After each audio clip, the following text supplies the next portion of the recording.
So one of my streams of work is a stream of activism on trying to raise the age of enlistment for the British Army and Air Force and Navy from 16 to 18. And I've been working on that for about 10 years. We are making progress actually, and it's quite exciting. Obviously we have many barriers to overcome. One of which is that the Army and the Westminster culture does not share the same kinds of values and principles necessarily that we're exploring here. We just have an article in The Guardian today talking about the impact on young people of prematurely joining the Army, basically. So if you'd like to have a look, it's online and it should be in the print version as well.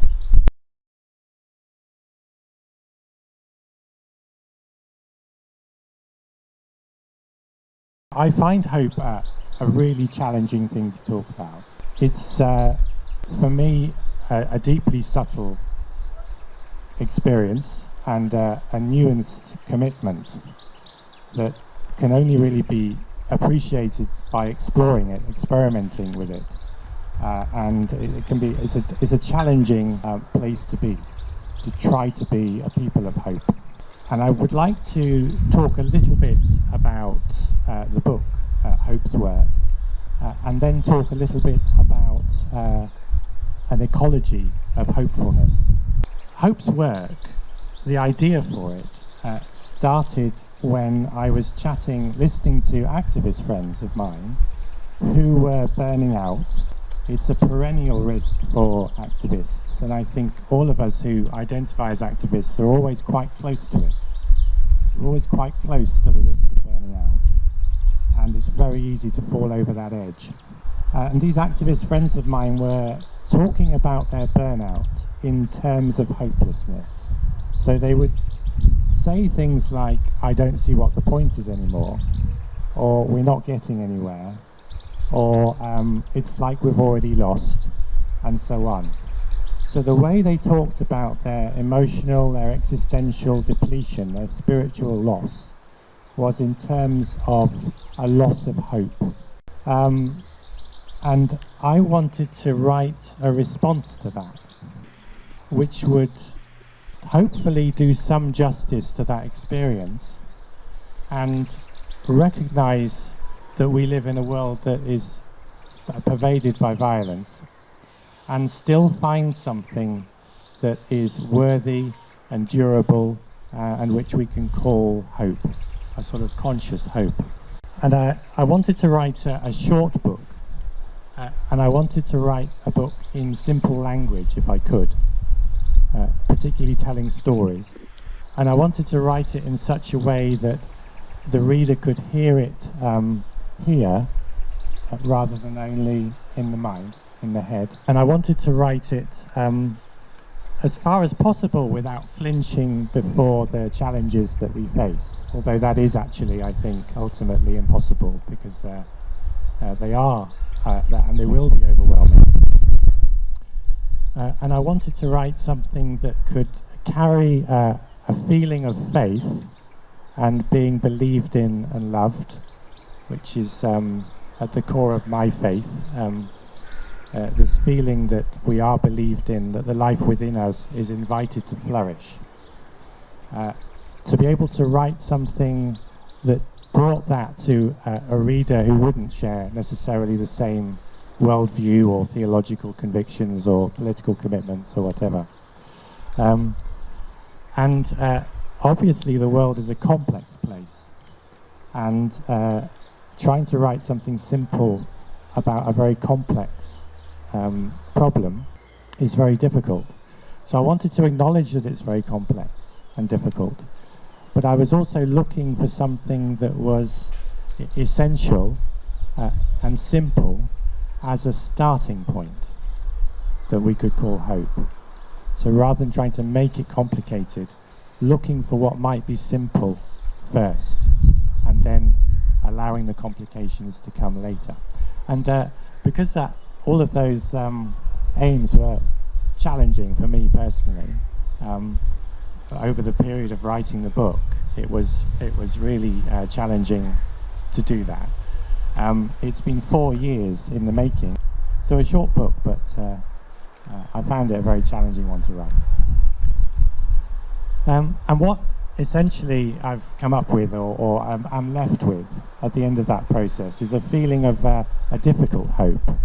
So I'm trying to suggest that the real hope, whatever that may be, is going to be a difficult hope, rather than a kind of don't worry optimism. You know, reading of history as a haphazard process where we progress towards justice. We can't be sure of that.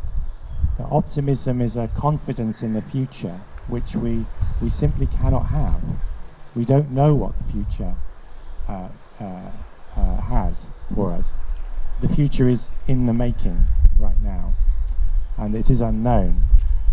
So if hope isn't optimism, because it can't have that confidence, it is a response to that unknowing. It is a response to uncertainty. And it is a response that does not need to know what will happen in the future to have a feeling for what is worth working for today.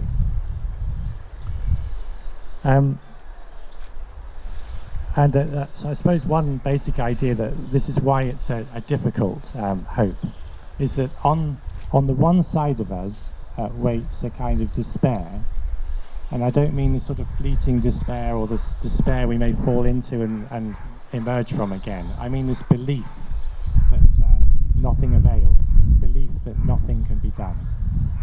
And on the other hand, a kind of complacent optimism which says things are working out, we don't need to worry, there's nothing that needs to be done, so nothing can be done and nothing needs to be done on each side.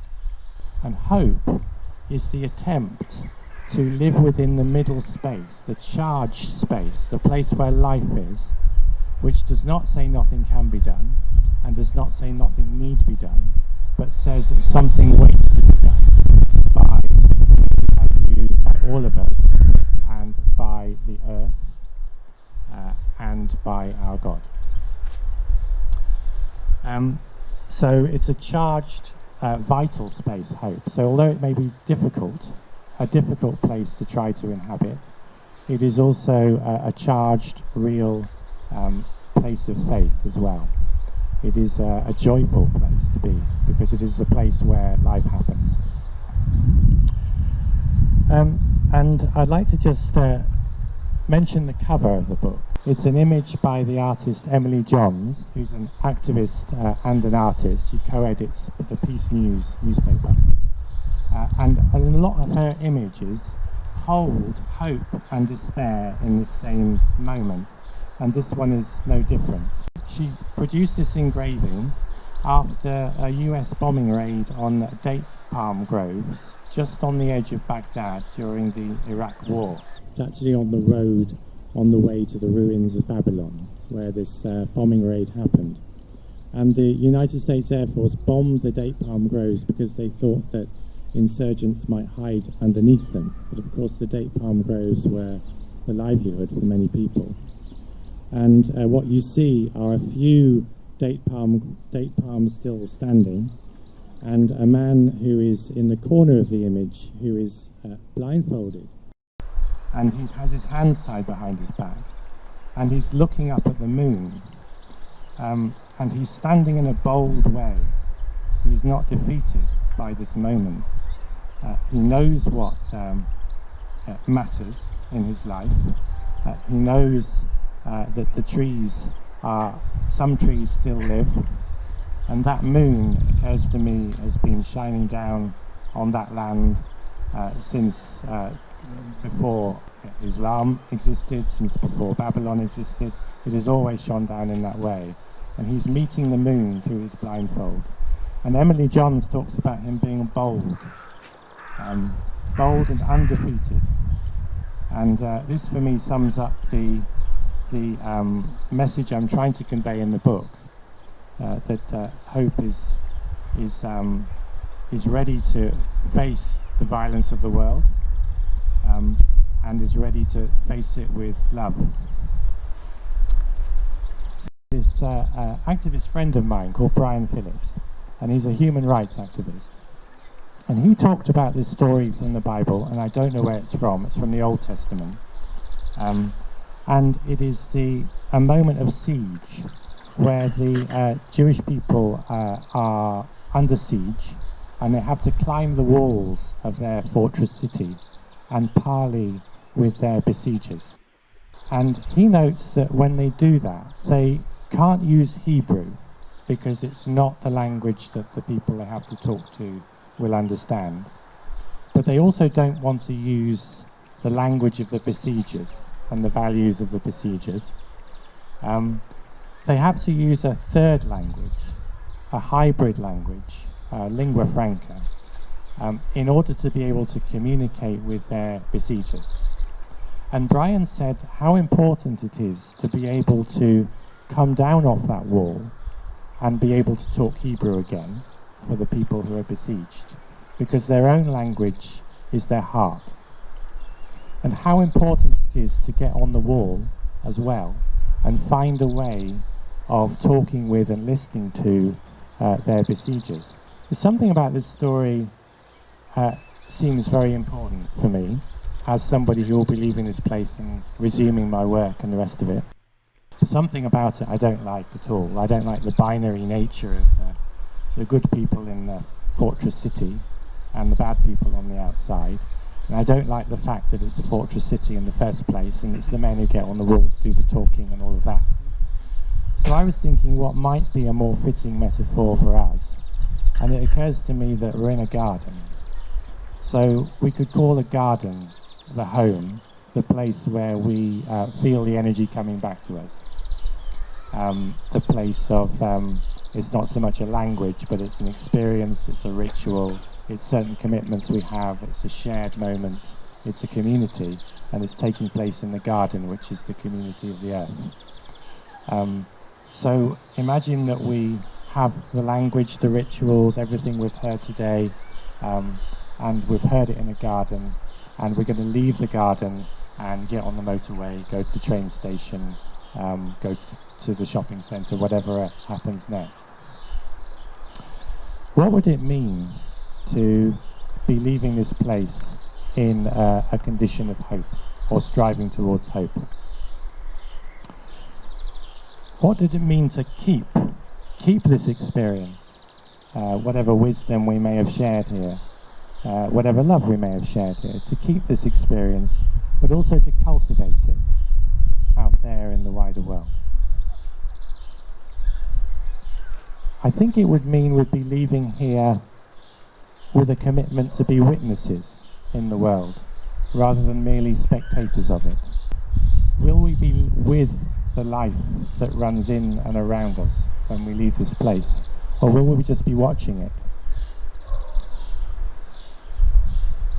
Will we be able to face the world as a place where tragic things happen, and accept that it's a place where tragic things happen?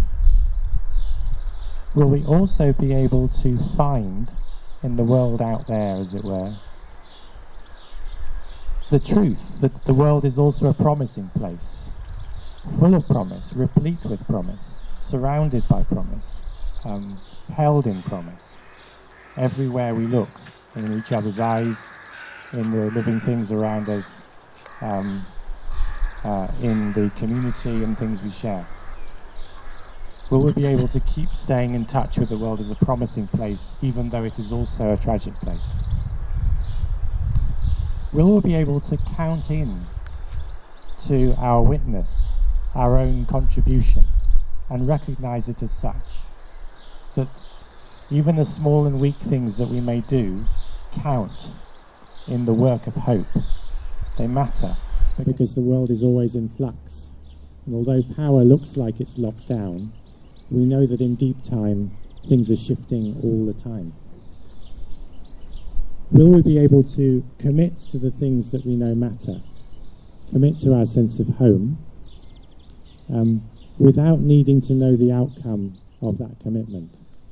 Can we love what is worthy of love, simply because it is worthy of love, rather than because we know we will succeed in what we do? know and feel and experience that we are accompanied in that work, even when we may be alone, like the man in the image on the front cover of the book.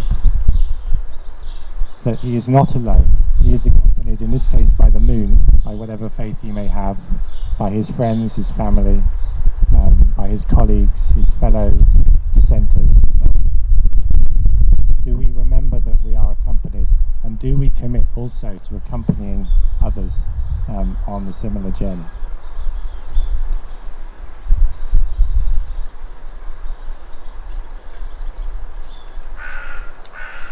I think those questions, I hope we can find affirmative answers to them for ourselves, but they won't be a simple yes or no answer.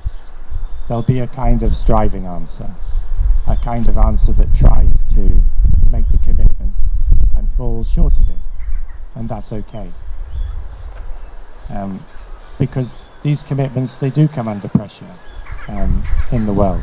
And that's why every now and then we need to retreat from it and come back and remember.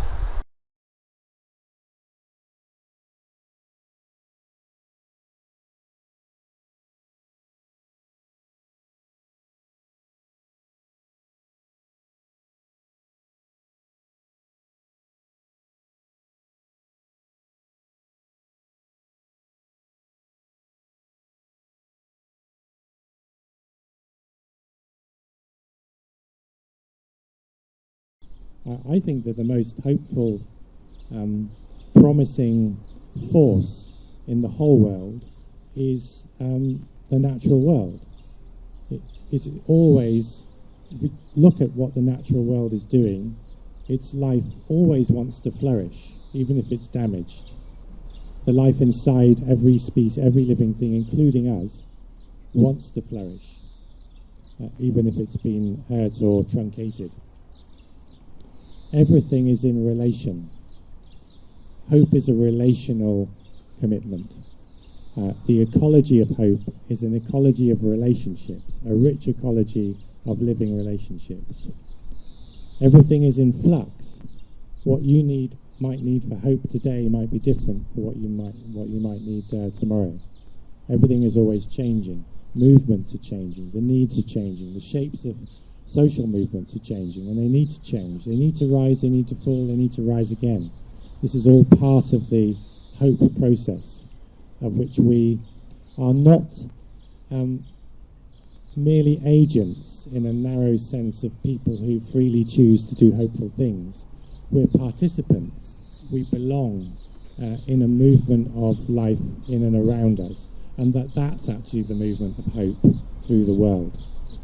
You could say, I mean, I like to use the word conspiracy because it literally means to breathe with. So we can think of the birds that we can hear there now, the activists on the street gluing their hands to the road in Extinction Rebellion, June playing her flute, the welcome Carolyn gives us at the door here, the meal that Carol cooks for us when we arrive. All of these things are conspiring together in the work of hope, and they don't obviously look like hopeful acts. Cooking the meal doesn't necessarily look like you're doing that as part of hope's work, but we all need to eat. When activists burn out or come close to burnout, we need to come to places like this where we can experience healing again. So the welcome Carolyn gives us at the door is absolutely hope's work. It's absolutely a form of activism. The question for us is, what do we have? I think this is the question, but what do we have that we can count in with that work, with that movement? What is it that we can bring to it? And it might not be it might be obvious activism in the traditional agitator sense, which we absolutely need, people gluing their hands on the roads and knocking on and so on. But the activist, that lone activist, needs all sorts of people around him to make that act possible. And all sorts of things in society need the activists to be out there to make those things possible too. So if you start to think about the living ecology of hope, it becomes joyful and, dare I say, even optimistic. To think that we may choose to belong to this movement of hope, this movement of the spirit as it moves through the world. It's extraordinarily powerful, not in the sense of the political power that we think of as Westminster and the power of militaries and so on, but its relentlessness, the way it relentlessly blows through history, the way that every single thing pretty much we can count as the common good, whether it's workers' rights, the right to learn, or imperfect rights, unfulfilled rights for many people, the right to a home, imperfectly applied rights. All of those things are the fruit of people acting in hope, loving what is worth loving without knowing what the outcome would be, because if they'd had to wait for what the outcome would be, they never would have started, because it's always against the odds. I noticed the other day a little spider was making a spider's web on my tiller on my boat, really tiny spider, and I thought, well, that's hopeful, because its web was absolutely weeny, and the wind was blowing, and I thought, this spider hasn't got much chance of catching much in this before it just goes, lifts off on the wind. And you think nature does that all the time.